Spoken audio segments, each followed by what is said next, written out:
Here's what your therapist didn't tell you about your defense mechanisms. Rationalization is to rationalize the situation, again, in such a way as to avoid the situation. So, for instance, you might say, yeah, I was really hurt because my friend ended up not meeting me at the movies. My friend told me that we were gonna meet at 8 o'clock, never ended up showing up, never called, never did anything. And that's really strange. That's not like that person. And instead of thinking about what has happened to you, instead of reflecting on how you feel, well, I feel upset, I feel scared, I don't know what happened to my friend, you might rationalize and you might say, oh, this person fell asleep. Oh, maybe this person forgot, and that's okay.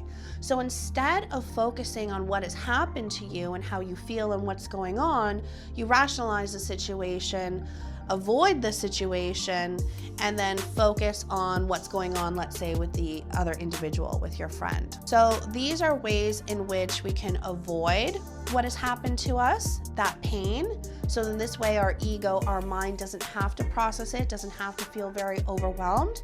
But what ends up happening is when we bury it in the unconscious and we build up defense mechanism walls, then that pain doesn't come out.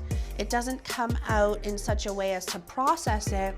Instead, what it does is it surfaces into our conscious mind and can manifest in terms of symptoms. So all of a sudden we can start feeling anxious and not know why we're feeling anxious. Our body's feeling overwhelmed, our lips are going numb, our extremities are going numb, we're feeling dizzy, we feel like we're gonna faint, or we feel like we're gonna vomit. These are symptoms of anxiety. So we feel these things as opposed to actually being able to process and say, okay, this is a result of the past, this is a result of a situation that I've experienced before, but I haven't processed it. And now it's coming up in such a way as for me to face it. But the unconscious mind doesn't do this in a very direct way.